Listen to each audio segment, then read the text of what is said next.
So this is my husband's trash dump of an office.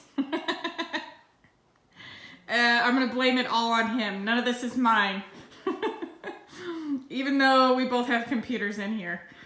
Anyway, we are going to try and fix this. This is a disaster. This is the worst space in our house. We have unfinished puzzles that we only have like 10 pieces put together that we refuse to put back in the box, but we're just gonna have to put it back in the box. But anyway, we're getting ready to put together some cabinetry that we just got from IKEA. And you know, if it looks good, I'll share it. So hopefully we'll fix this disaster that we've got going on here.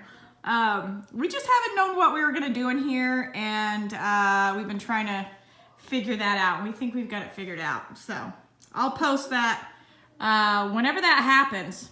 Like I said, this is my husband's office. I haven't done anything in here. It's not my mess at all.